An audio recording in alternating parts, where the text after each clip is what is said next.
오늘은 원래는 이제 홍 박사님 보셔서 아시겠지만 실무 사례를 중심으로 한 과학 수사 해가지고 네. 과학 수사 기법을 뭐 엄청 깊이는 못했어도 알아들을 정도의 간단한 약간 상식보다는 조금 위에 단위까지 저희가 설명을 드리는 걸로 했었거든요. 네네. 근데 이제 오늘은 우리 진술 분석가 범죄심리학 박사 우리 홍윤진 박사가 오셨으니까 사건을 해서 이제 최초로 하는 것 같아. 진술 분석 관련 어떤 과학 수사. 네. 그것도 과학 수사잖아요. 엄밀히 얘기하면. 그죠? 네, 맞습니다. 네. 그래서 그거를 이제 뭐 거의 강의 듣는다는 기분으로 난 지금 이제 보려고 해요. 그러니까 우리 서서히 진행을 해주시고 제가 중간중간에 구독자님들의 입장이 돼가지고 질문을 좀 할게요. 네, 알겠습니다. 좀 진행을 해주세요. 예.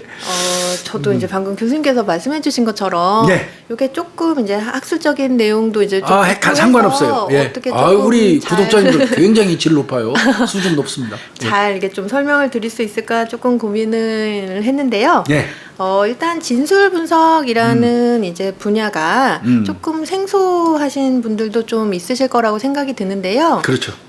이게 우리가 이제 기본적으로는 거짓말 탐지에 굉장히 관심이 많잖아요. 그렇죠. 예, 그래서 이제 거짓말 탐지다라고 하면 대표적으로 이제 폴리그래프라고 불리는 심리생리 검사를 많이 이제 그렇죠. 떠올려 보실 거예요. 그래서 심리생리 검사 같은 경우는 그 용어 그 자체로 생리적인 반응을 이제 측정하는 거잖아요. 그렇습니다. 예, 예. 어떤 심박수라든지 뭐 땀 전도율이라든지 이런 거를 보는 것. 그리고 또 우리 왜 미드 보면 라이투미라는 유명한 미드가 있는데요. 어떤 뭐 거짓말을 할 때 뭐 몸을 좀 뒤로 간다거나 팔짱을 끼고 이제 방어적인 제스처를 한다던가 다리를 덜덜 떤다던가 누나를 굴리거나. 네, 누나를 굴린다던가 이런 것들은 어떤 그 비언어적인 그 단서잖아요. 네. 행동을 분석하는 이제 행동 분석이라고 하는데요. 진술 분석은 용어 그 자체에서 알 수 있으시다시피 그 사람의 말을 이제 분석을 하는 거예요. 그래서 이제 사실은 진술 분석 기법에도 이제 종류가 좀 몇 가지가 있는데요. 과학적 내용 분석이라고 불리는 스캔 기법이 있고요. 스캔? 네. 그리고 진술 타당도 분석이라고 불리는 SVA 기법이 있어요. 그래서 이제 스캔 같은 경우에는 수사 이제 단계에서 좀 많이 활용이 되고 있고요.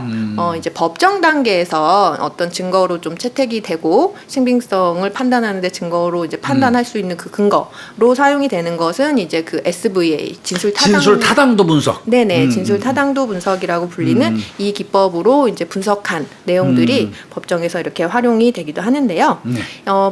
아까 우리 교수님께서 이제 그 진술 분석도 뭐 그 과학 수사 그렇죠? 일종이지 않냐라고 이렇게 말씀을 해주셨는데 맞습니다. 이 진술 분석 특히 이 SVA 같은 경우에는 어떤 그 사회과학적인 절차라고 할 수가 있는데요. 가설 세우고 또 검증을 하고 뭐 이제 도구 이걸 판별하는 준거들이 있어요. 그런 준거들을 사용을 해서 이제 그 일련의 어떤 과학적인 절차로 수행을 해서 결론을 도출을 하는 그런 과정이기 때문에 이제 과학 수사에 포함이 되는 영역에 포함이 되는 그런 분야고요. 특히 이제 요 진술 분석 같은 경우에는 물론 이제 어떤 물적 증거가 굉장히 좀 많으면 좋죠. 그렇죠. 네, 그러면 이제 사건을 해결하는데 그거만 있어도 되니까 증거로. 네네 도움이 될 텐데 그렇지 않은 경우들이 또 있지 않습니까? 말로만 하는 거. 네, 그리고 특히 이제 양 당사자들이 어떤 그 주장이 배치된다든지 이런 사건들 그리고 아니면 증거가 이제 진술밖에 없을 때. 그게 대체로 이제 성범죄 같은 게 많겠어요. 예, 그렇죠. 성범죄 그렇죠. 이제 어떤 놈은 강간했다.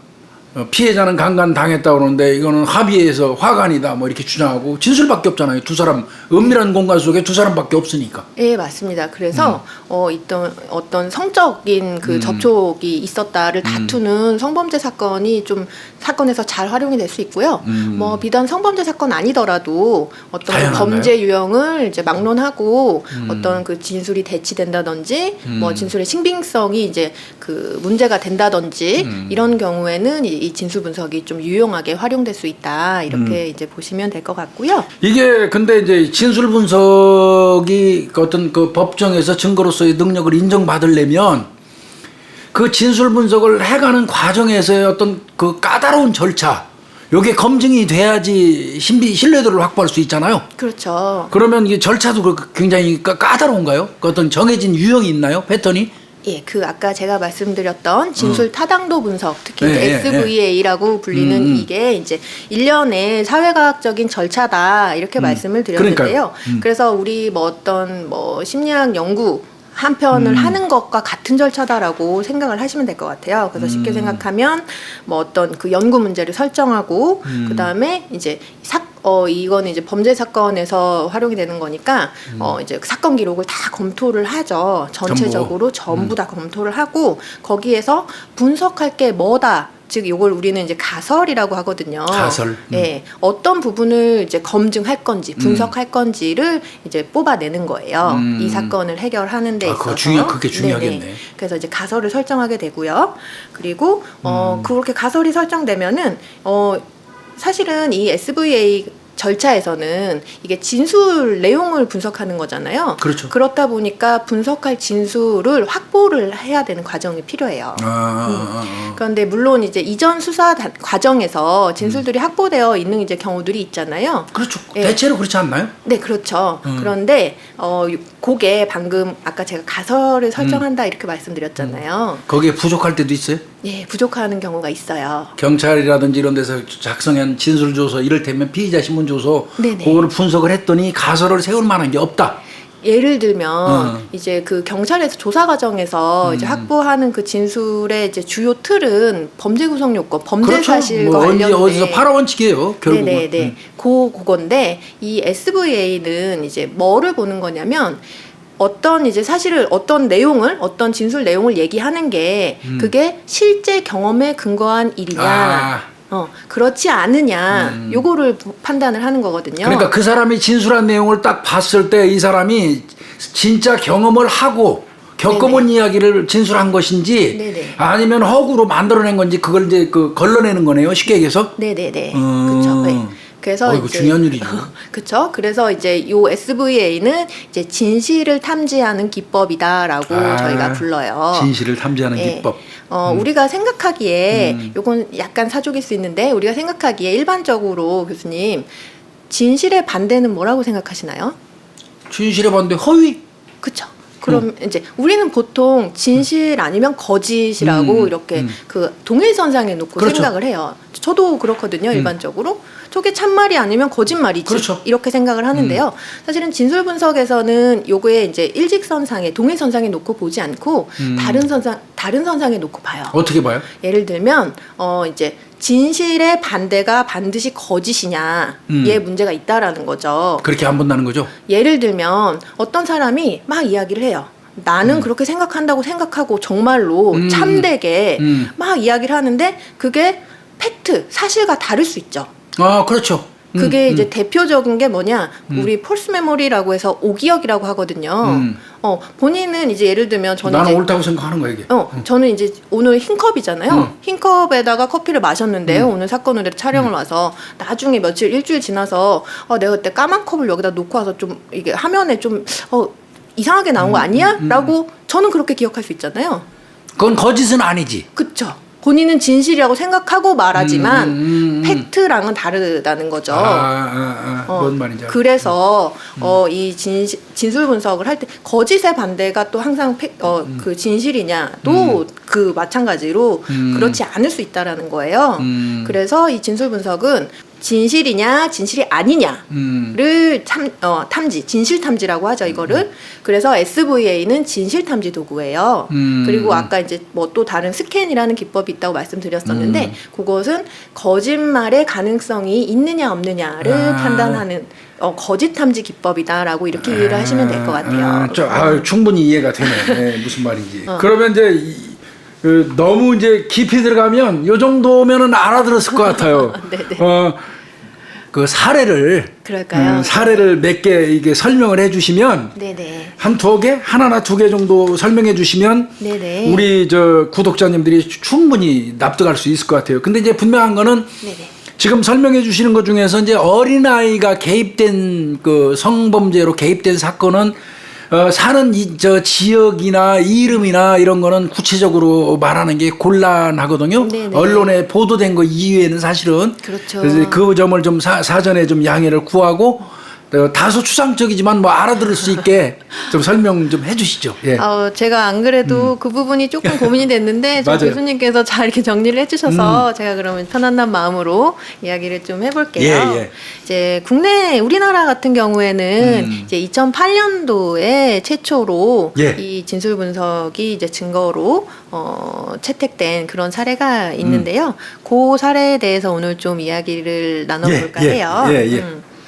요 사건 같은 경우에는 이제 그 아동을 대상으로 한 성범죄 사건이었어요. 예, 예. 근데 특히 이제 그 가해를 했다고 하는 제가 피고인이라고 칭할게요. 피고인이죠, 예. 네, 피고인이 아이의 의붓아버지였어요.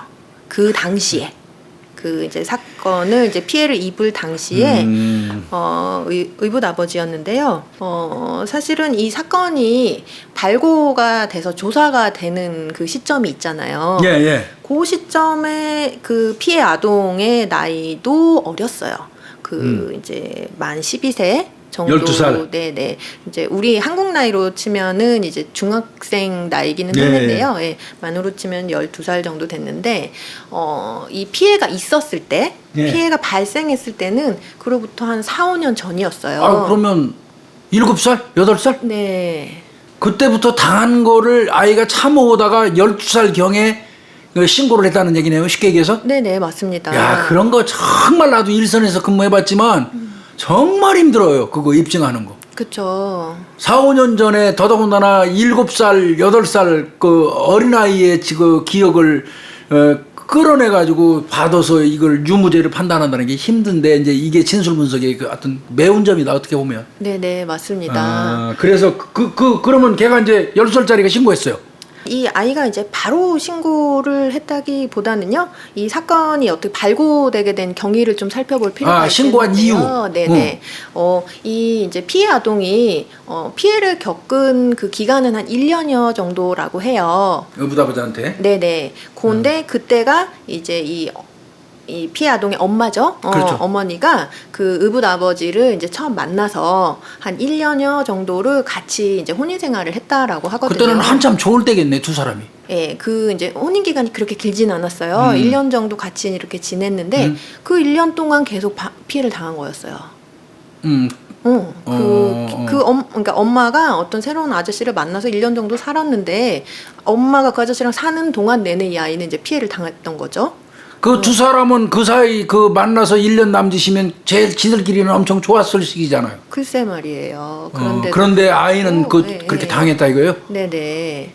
그래서 이제 1년 정도 살고 이제 헤어진 거죠. 헤어져서 헤어졌어요. 아이는 이제 엄마랑 이제 아이대로 이제 살았는데 그러니까 그러고 나서도 이제 뭐 한 몇 년이 지난 거죠. 그러니까. 한참 지나버렸어. 네, 쭉 지났는데 이 아이가 그래서 이제 뭐 12살 정도 됐을 때 그때쯤에 왜 그 얘기가 나오게 됐냐면 엄마가 이제 그때쯤 그 아저씨랑 헤어지긴 했지만 가끔씩 연락도 하고 이제 가끔씩 만나고 이랬던 모양이에요.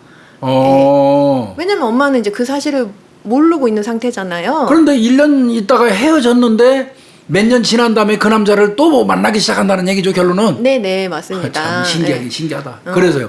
그래서 이제 이 엄마가 아이한테 조심스럽게 엄마가 그 이제 그 옛날에 그 아저씨 또 아저씨가 만나? 이렇게 좀 만나고 연락도 하고 있는데 엄마가 이 아저씨 다시 만나는 거 어때? 라고 이제 아이 의중을 물은 거죠.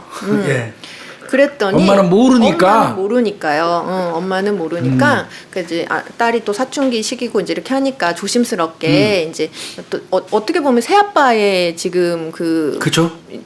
자격이 되니까요. 그래서 조심스럽게 물었는데 아이가 너무 놀라면서 화들짝 놀라면서 결사 반대를 하더라는 거예요. 당연하지. 예, 크게 깜짝 놀라면서 크게 반대를 했다라는 거예요. 그러니까 엄마 입장에서는 사실은 좀 싫을 수는 있지만 아이가 싫을 수는 이 있지만 정도까지? 왜 이 정도까지 이럴까라고 그 좀 이상하잖아요. 그래서 그거를 확인하는 과정에서 아이가 이제 피해 사실을 발견하게 된 거죠. 걔는 참았구나. 참은 거죠.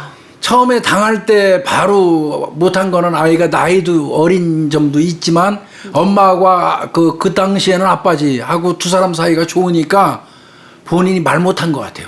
맞습니다. 그래서 실제로 이제 이게 사건화가 되고 이제 면담을 하는 과정에서 아이가 내가 이렇게 이야기를 하면 엄마가 그 당시에요. 엄마가 지금 아저씨 만나서 행복하게 살고 있는데 내가 엄마 행복을 깨는 거구나라는 걱정. 어린애인데도. 그리고 내가 우리 엄마한테 내가 이런 일을 당했다는 얘기를 하면 우리 엄마가 너무 마음 아파하겠구나라는 아이고야. 그런 염려.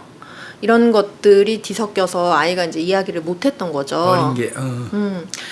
그래서 이 이제 어머니가 이제 알았으니까. 엄마는 이제 와 하늘이 무너지는 느낌 들겠는데 엄마. 그렇죠. 어느 엄마가 가만히 있겠습니까? 가만 안 있죠 진짜.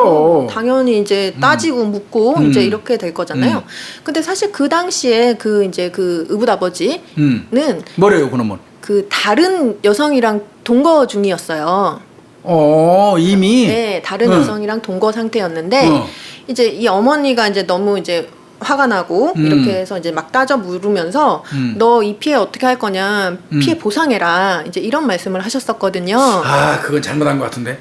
돈 얘기하면 안 되는데 보상 같은 거 얘기하면 그게 진실성 의심받는데. 네, 그래서 이게 이제 그 여부랑 상관없이 좀 피해자 측에 좀 불리하게 작용이 되기도 했어요. 금품을 뭐 노리고 이제 그런 거 아니냐. 라고 피의자도 그러니까 피고인도 그렇게 주장을 했어요. 나한테 쉽게 얘기해서 나한테 돈 뜯어가려고 지금 잊지도 않은 사실을 가지고 지 딸 성폭행 내가 했다고 지금 주장하면서 돈 뜯어내려고 그런다. 내가 다른 여자랑 살고 있으니까 배 아파가지고 이제 이 재산 돈 이런 게 탐나서 그렇게 딸을 이용해 갖고 허위 사실을 주장하는 거다. 나는 그게 이제 피고인의 변소 내용이죠. 네, 전혀 그런 일이 없었다라고 이제 그럼 이제 전면 진실성 부인한 따져야 거죠. 되는 거네. 네네. 자, 이런 상태였어요. 그랬는데 이제 어찌됐든 간에 이제 발고가 되고 신고가 되고 했으니까요. 이걸 이제 조사를 해야 되잖아요. 근데 이제 이 사건 같은 경우는 이제 저희 센터에 있는 이제 그 김영 대표님이 직접 면담을 하셨던 사건인데요. 사실은 사건 자체가 아까 교수님도 말씀하셨다시피 굉장히 어려운 사건이잖아요. 그래요, 어려워요. 일단 생각을 해보면 피해를 당했을 때 아이 나이가 불과 만 7세. 그죠? 그리고 나서 4, 5년이 지난 다음에 그리고 또 한 가지 문제가 뭐였냐면 이 사건 기록들을 내용들을 쭉 이제 아까 제가 살펴본다라고 말씀드렸는데 그렇게 살펴봤더니 이 아이가 지금 1년여 동안 당했던 게 이 아이가 얘기했던 것만 이제 수사기관에서 얘기했던 것만 한 25번 정도였다고 해요. 그러다 보니까 이제 굉장히 반복적으로 이게 피해가 일어났잖아요. 그리고 또 여기서 이제 한 가지 유념해야 될 점이 똑같은 사람이죠. 동일한 사람, 그리고 동일한 장소, 집이죠. 아이를 어디 집. 바깥에서 뭐 그러지 않았습니까? 집. 그리고 똑같은 사람이다 보니까 그 범죄 패턴이 똑같을 수 있잖아요. 그렇죠. 그 패턴이 유사한 패턴으로 이게 계속 수에 반복되다 보니까 이게 이제 이거는 아이가 아니더라도 성인이더라도 이거 사실은 기억해내기가 굉장히 각각 분리해서 특정 어떤 사건을 진술하기가 굉장히 어렵거든요. 진짜 어려워요. 그런데다가 7살 때 뭐 4, 5년 전에 이렇다 보니까 진술 확보가 굉장히 이제 어려울 수 있었다는 거죠. 그래서 이 이제 우리가 아까 이제 진술을 분석하려면 진술을 이제 확보를 해야 되는데 그러면 어떤 방식을 취하는 게 좀 양질의 진술을 확보할 수 있는가 이 문제에 있어서는 이제 인지면담 기법이라는 게 있거든요. 그래서 그 진술 분석은 이제 인지면담이랑 같이 좀 가는 그런 맥락이라고 생각하시면 될 것 같은데요. 인지면담은 짧게 설명드리면 이제 기억을 좀 잘 활성화 시켜주는 면담 기법이어서 아니 이런 거 하면 안 되나요? 아이가 특별히 기억나는 거. 네, 맞습니다. 그래서 그런 걸 우리 수사관들이라면 그렇게 접근하거든요. 네, 맞습니다. 그래서 이제 그 많은 사건들 중에서 좀 특정할 수 있는 사건이 뭐냐? 25개를 특정을 했다고 하더라도 그렇죠, 그렇죠. 그 안에서 더 구체적으로 그 사건에 대해서 좀 자세하게 이야기할 수 있는 사건들이 뭘까 생각해 보면 제일 처음에 있었던 사건. 맨 처음 사건. 그쵸? 그렇지. 그건 기억이 나겠지. 내가 언제 제일 처음에 당한 거니까. 네, 너무 이제 그런 피해가 없다가 최초로 하면 어떤 심리적인 충격감이라든지 그렇죠. 그런 거에 인해서 이제 기억이 더 잘 날 수가 있거든요. 아니면 이제 기억하기가 가장 용이한 마지막 사건. 마지막. 그건 가장 최근 거니까. 예, 이제 그런 시작과 사건. 끝. 아니면 그런 것들이 있을 수 있어요, 교수님. 그 이제 이게 반복적으로 일어나긴 했는데 이게 이제 뭐 예를 들면 추행만 있는 게, 이게 몸을 막 만지는 것만 25번이었냐 그렇지 않거든요. 이게 이제 뭐 몸을 만지는 추행도 있을 수 있고 어떤 뭐 그런 용어 사용해도 되려는지 강간, 삽입한. 네, 삽입. 뭐 여기서는 뭐 법정 용어 쓰셔야 돼요. 이제 뭐 구강성교라든지 유사 성행위, 유사 성행위도 이제 있을 수 있으니까요. 이게 이제 그 유형이 딱 달라지는 시점이 있잖아요. 그렇죠, 그렇죠. 계속 패턴이 바뀌는. 네네, 계속 만져오다가 어느 날은 갑자기 구강성교를 요구를 했다. 그러면 요거는 좀 기억할 그렇죠, 만하잖아요. 그래서 그런 사건들을 좀 추려서 이제 구체적인 진술을 이제 확보하는 시도를 한 거죠. 25개 중에서? 네네, 맞습니다. 그래서 이 아이가 이제 처음에는 굉장히 진술하러 왔을 때 굉장히 위축되고. 그럴 거예요. 그렇죠. 그럴 수밖에 없겠죠. 그렇죠. 굉장히 위축되고 이제 말하기가 어려우니까요. 그래서 이제 그런 것들도 좀 풀어주는 과정 필요하잖아요. 그래서 이 아이는 또 아까도 말씀드렸다시피 엄마에 대한 어떤 걱정, 염려 이런 것들이 굉장히 컸던 상태였기 때문에 그리고 아동들은 또 그런 게 있어요, 교수님. 그 사실은 아동들이 피해를 당하면 그게 아동의 잘못이 아니잖아요. 당연하죠. 그렇게 한 나쁜 놈이 그 사람의 잘못인데 아동들은 내가 잘못해서 이런 일이 일어났나? 그렇게 생각해요. 라는 그런 또 사고를 하는 경우들이 있기 때문에요. 그거부터 깨줘야 되겠다. 네네. 우리 이제 뭐 일반적으로 얘기하는 라포 형성하는 것처럼. 네네, 맞습니다. 네, 라포 형성하고 이제 그런 과정에서 조금 더 이제 마음을 허심탄회하게 이제 이야기할 수 있게. 그래서 이 사건 이제 피해 아동 같은 경우에는 처음에 시작할 때 그거는 이런 일이 일어난 건 너가 잘못한 게 아니야. 너 잘못이 아니야. 라는 이 한마디 말에 아이가 울컥 눈물을 엄청 큰 소리로 흐느끼면서 12살짜리. 이제 가슴 아프다 이거. 그러면서 이게 조금 마음이 좀 해소되다 보니까 아이가 이제 그래도 걱정했던 것보다는 이제 달리 좀 잘 진술을 이제 그때부터 좀 할 수 있었다고 해요. 그러면서 이제 아까 이제 초반에 말씀드렸는데 어떤 뭐 구체적인 특정할 수 있는 그런 구체적인 내용은 좀 말씀드리기가 어렵지만 어떤 그 굉장히 경험하지 않고서는 진술하기 어려운 어떤 감각적인 정보들을 감각적인 거. 예, 이게 교수님 우리가 어떤 일을 겪었다라는 것은 사실은 감각적으로 경험을 하는 거거든요. 그렇죠. 눈으로 보고 귀로 듣고 느끼고. 뭐 냄새 맡고 촉각 느끼고 이런 것들, 그러니까 감각 정보들이 이제 입력이 되는 거거든요. 그래서 실제로 경험을 했다 그러면 그러한 정보들이 잘 나와요. 맞아요. 우리는 그러한 정보를 구체적인 진술이라고 하거든요.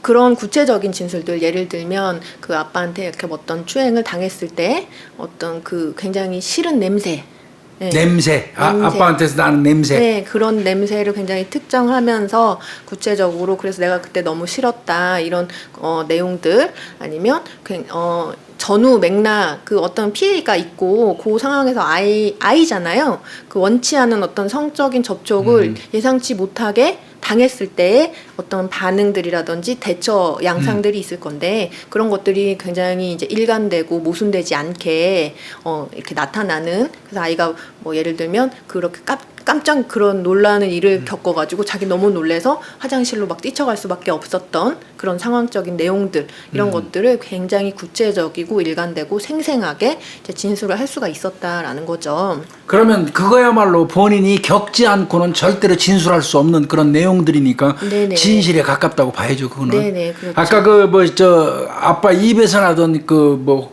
홍어 냄새, 시큼한 냄새, 썩는 냄새, 이런 거 구체적으로 진술했다고 그러죠? 네네 맞습니다. 그거는 겪지 않으면 못해요. 음. 진술 못하는 내용이에요.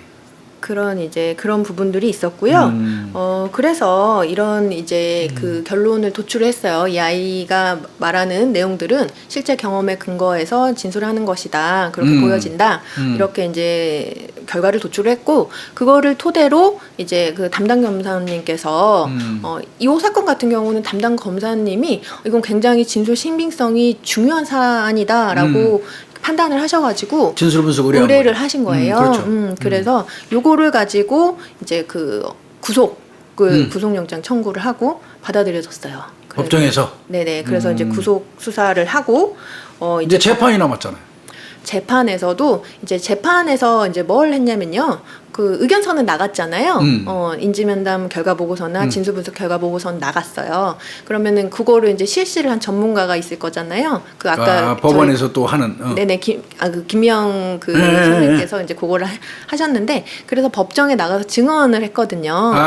판사 앞에서 증언하죠. 네네, 이 감정인으로 나가는 거지. 네, 전문가 증언을 이렇게 이제 실시를 했고, 그 전문가 증언이 이제 받아들여져서 이제 판결문에 이제 뭐 이렇게 받아들여지면 설시가 되면서 이제 유죄가 선고됐던 사건이고요. 4년 났어요. 4년? 네. 이 새끼 더 살아야 되는데 나쁜 놈인데 이거. 그러니까 이제 법정의 전문가 감정 증인이라고 일반적으로 얘기하잖아요. 네네. 전문가 진술을 판사가 받는 이유는 요런 결론을 도출하는 과정에서 아까 말씀드린 것처럼 아주 체계적인 절차가 합리적으로 이루어졌는지를 따져보기 위해서 직접 나오도록 해갖고 듣는 거거든요. 네, 맞습니다. 이런 결론을 당신이 도출할 수 있게 된 그 경위 과정을 쭉 그 절차상 문제가 없는지를 따지는 거거든요. 네네, 그러니까 맞습니다. 아마 하자가 없다고 판단되니까 판사가 4년 때려버린 거네요. 네네. 이거 대법원까지 가서 최종 확정됐죠. 네네, 맞습니다. 이게 지금 트루바움 김미영 대표님이 했던 그 사건이죠? 네네, 이게 맞습니다. 최초 아닙니까, 우리나라? 네, 국내 최초입니다. 진술 분석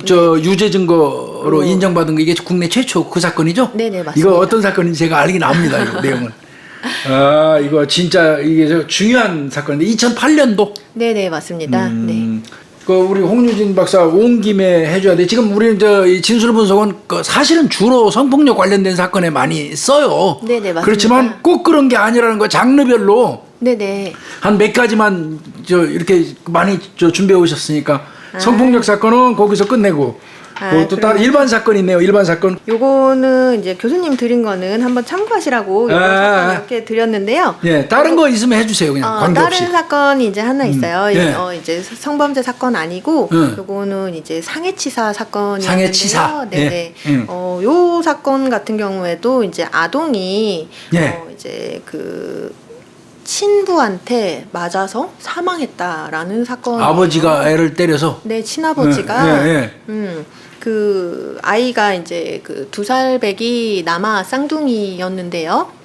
쌍둥이들. 네네, 예. 쌍둥이 중에 이제 한 명 아이를 이 친아빠가 이제 자야 되는데, 밤에 잠을 자야 되는데 너무 애가 울고 시끄럽게 막 굴어서 내가 잠을 못 자겠다라고 하면서 너무 화가 나서 아이를 막 발로 밟아서 2살짜리를요? 네, 그렇게 해서 결국은 이제 사망에 이르게 했다. 라는 이런. 그건 상해치사 아닌데 그냥 살해인데 그거. 그쵸. 살인인데. 그쵸. 이렇게 막 미필적 고의를 따져서 2살짜리 아이를 발로 밟으면 성인이 밟으면 죽지 그게.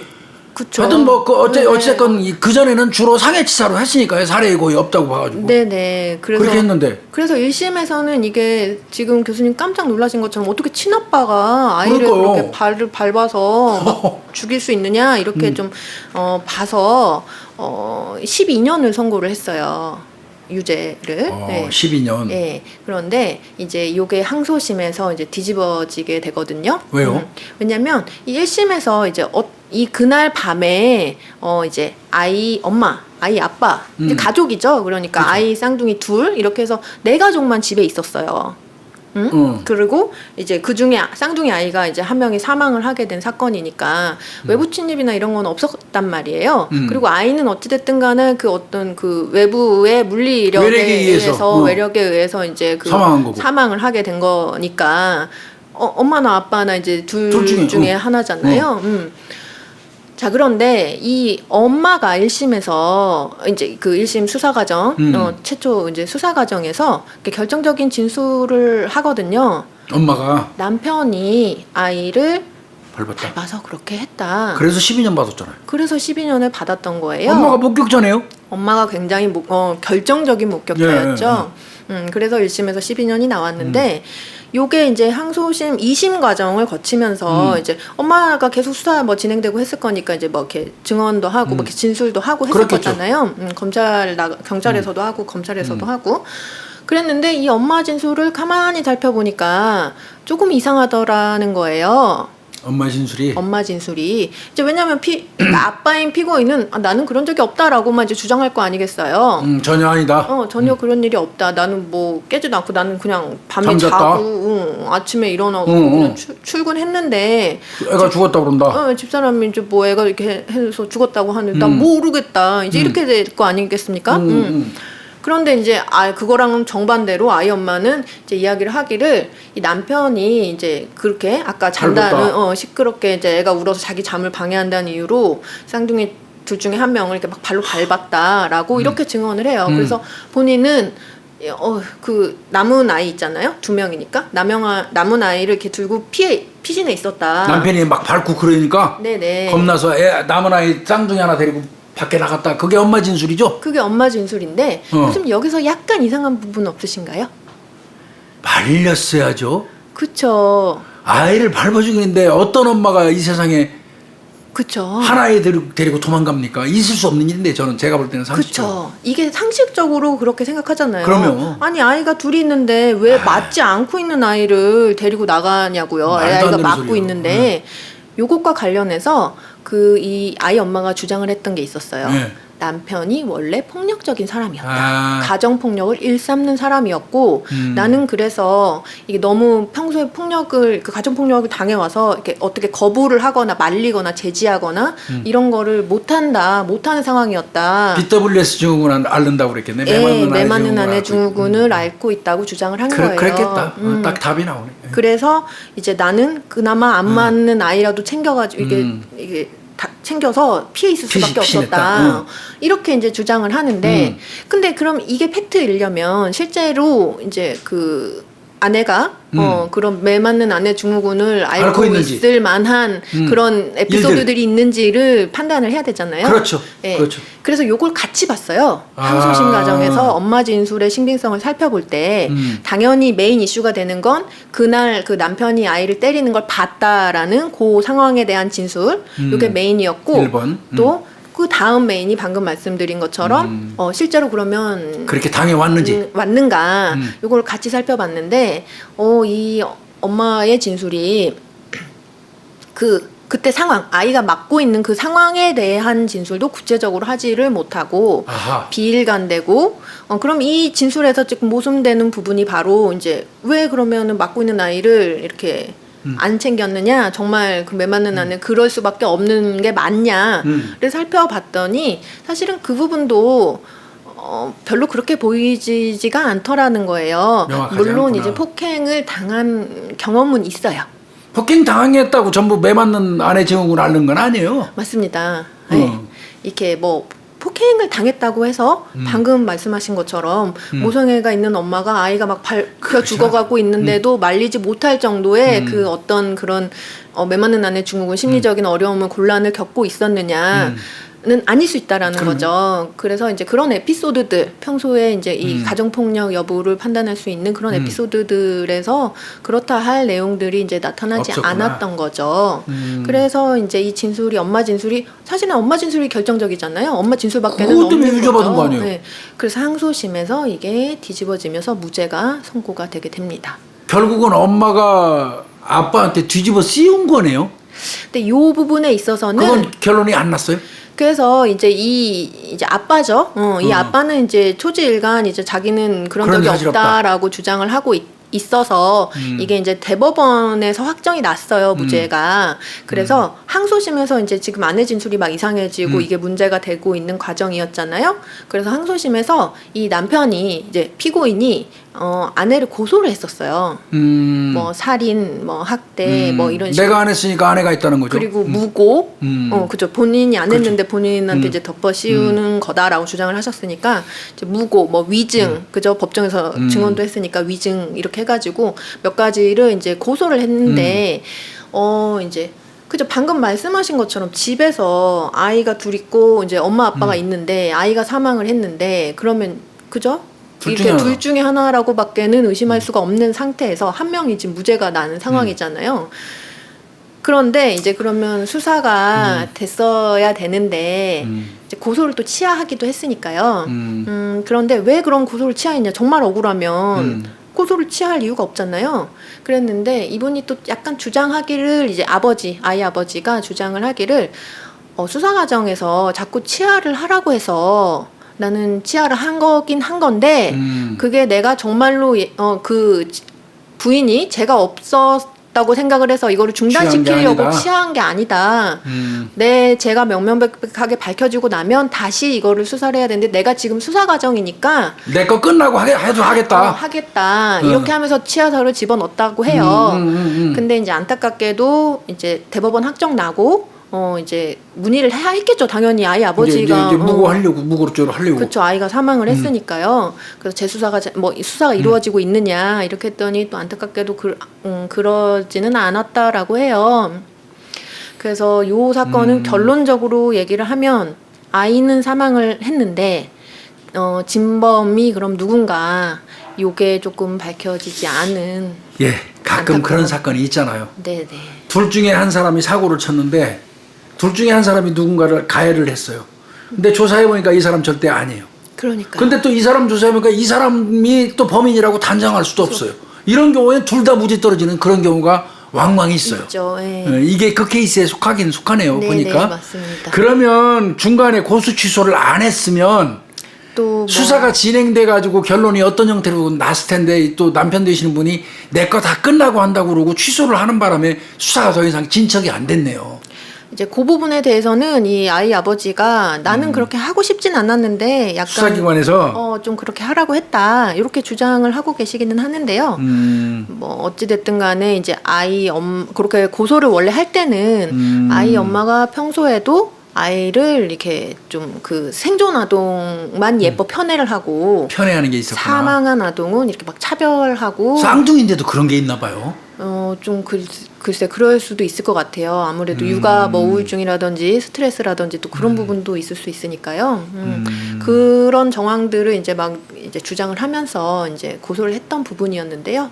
그 부분이 안타깝게. 그러면 그 진술 분석에서 포인트로서 딱 했던 거는 아까 얘기한 것처럼 BWS 증후군을 앓고 있는 것도 아닌 것 같고. 네.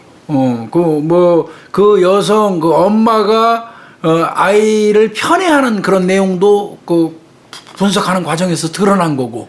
편애하는 내용은 이제 그 아빠가 얘기한 주장한 거고. 부분이고 그 목격했다는 아이를 때렸다는 걸 내가 봤다라는 그 목격 주장에 대한 이제 신빙성 분석을 했을 때 아니라는 그렇다고 거죠? 보여지지 않고 그러면 왜 말릴 수도 없었는가에 대한 그 왜 맞는 아내 증후군이 맞느냐를 또 봤는데 그것도 아닌 것 아니고. 같다라고 하면서 그러면 전반적으로 이 엄마가 이야기하는 진술에 신빙성이 없다. 그리고 이제 요 사건 같은 경우는 피고인 진술도 이제 진술 분석 실시를 했겠죠. 한 걸로 제가 알고 있어요. 당연히 해야 될 것 같은데. 그래서 피고인 진술은 이제 신빙성이 있다라는 결론이 도출이 됐어요. 그러면서 이제 항소심 과정에서 무죄가 선고됐던 그런 사건이었습니다. 그러니까 이게 진술 분석이라는 게 진짜 현대 어떤 그 범죄 환경 속에서는 무지하게 중요하다는 거 새삼 우리가 느낄 수 있을 것 같아요. 그러니까 아까도 말씀드린 것처럼 성범죄 같은 경우 밀폐된 공간에서 내밀한 공간에서 그쵸. 두 사람 사이에 있었던 일을 그 두 사람이 상반되는 주장을 할 때 누구 편을 들어줘요. 맞습니다. 그래서 진술 분석 같은 거 조금 전에 말씀하신 이것도 어떻게 보면 내밀한 공간이죠. 뭐 집안이랑 그쵸. 테두리 네. 내에서 2살짜리니까 뭐 의사 표현 능력 없을 거고 둘이 맞습니다. 상반되는 어떤 진술에 어떤 결정을 해주는. 네네 좀 맞습니다. 그러나 이제 이거 제가 이제 한편 그 굉장히 좀 대단하고 꼭 필요하다고 얘기는 할 수 있으면서도 또 걱정되는 건 있어요. 진술 분석이 조금이라도 손톱만치라도 이게 잘못되면 맞습니다. 억울한 사람이 양산될 수도 있거든요. 그죠? 맞습니다. 네.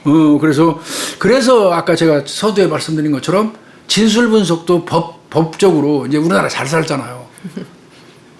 피고인의 진술 분석을 검찰에서 의뢰해가지고 검찰 측에서 진술 분석을 한다면 이런 특수한 사건인 경우에 진술밖에 없는 경우에 이런 경우에는 변호인이 선임되면 변호인이 사비를 들여서 하는 그 어떤 일정한 경제 기준을 두고 변호인이 그 일정 부분 수임료를 받아가지고 진술 분석을 해서 이렇게 두 개를 들이대는 형태로 대조하는 게 이상적이지 않을까 그런 생각이 들고 만약에 이쪽이 어떤 경제적인 능력이 부족하다 하면 국가에서 지원하는 방법도 지원해서 진술 분석 이쪽 전문가 또 다른 분석을 해서 물론 뭐 두 해가지고 서로 모르는 사이에서 합치돼 버리면 아주 쉽겠고요. 그렇죠. 네. 상반되면 또 판사가 또 제3의 감정기관을 통해서 또 할 수도 있는 거고. 네, 맞습니다. 그런 안전장치는 필요하지 않을까 하는 생각은 해요.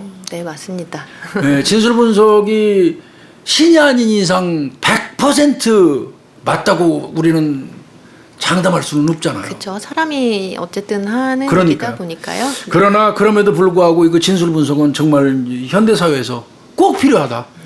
내 생각은 진술 분석가가 좀 많이 생겼으면 좋겠어요. 저도 개인적으로 네, 이제 많이 생겼으면 좋겠어요. 좀 이제 물론 제가 좀 해보니까 지금 말씀하신 것처럼 굉장히 신중하고 굉장히 꼼꼼하고 또 생각하고 그래요. 또 자료를 봐야 되고 이렇게 해서 결론을 도출해야 되는 일이다 보니까 저는 계속 하고 있지만 어려워요 항상. 많아졌으면 좋겠어요. 그래서 이제 물론 어려운 분야지만 많은 분들이 관심 가지시고 이쪽에도 이제 이런 이제 분야가 있다는 거를 우리 사건 의뢰 통해서 아유. 많이 좀 더 널리 알려졌으면 엄청 좋겠습니다. 감사하고 고마운 일이죠. 이게 아까 서두에 말씀하신 것처럼 폴리그래프에다가 심리 행동 분석에다가 행동 분석도 따로 집어넣고 요즘에 뇌파까지 네, 또 맞습니다. 합산하고 네. 거기다가 진술 분석까지 해버리면 사실은 이건 내가 볼 때 거의 진범이에요. 그 정도면 종합 세트로 폴리그래프 하죠. 행동 분석, 심리 행동 분석 하죠. 그다음에 뇌파 검사 해버리고 거짓말할 때 뇌파 움직이는 것도 또 과학적으로 요즘에 네네. 연구가 활발하잖아요. 네네, 맞습니다. 거기에다 진술 분석까지 하고 때려잡으면 내가 볼 때는 꼼짝 못할 것 같아요. 종합 세트라고 할 수가 종합 있겠네요. 세트 그죠? 그렇게 됐으면 좋을 것 같아요. 오늘 아마 우리 구독자님들 우리 홍유진 박사 와가지고 진술 분석 우리가 일반적으로 뭐 보도도 많이 나오고 뭐 그런 얘기들 많이 들었는데 조금은 이론적이고 또 사건 사례를 통해서 구체적으로 이해가 많이 됐을 거라고 생각이 돼요. 그 유익한 시간 됐을 거라고 생각이 드네요. 진술 분석과는 정말 어떻게 하면 될 수 있는지 우리 구독자님들 중에서도 하려는 분이 있어. 그러시군요. 일단은 기본적으로는 진술 분석을 이제 업무를 하는 게 경찰 단계, 검찰 단계, 뭐 법원 단계, 그리고 이게 사설 업체 이렇게 있는데요. 이제 경찰에서 이제 그 진술 분석 하신 아까 해바라기 센터에서 네. 외부 전문가로 위촉되어 있는 분들은 일단 뭐 심리학 관련된 이제 제가 알기로는 석사학위 이제 석사 소지하시고 이상 정도. 이제 경찰청에서 이제 모집을 해요. 네, 모집을 할 때 이제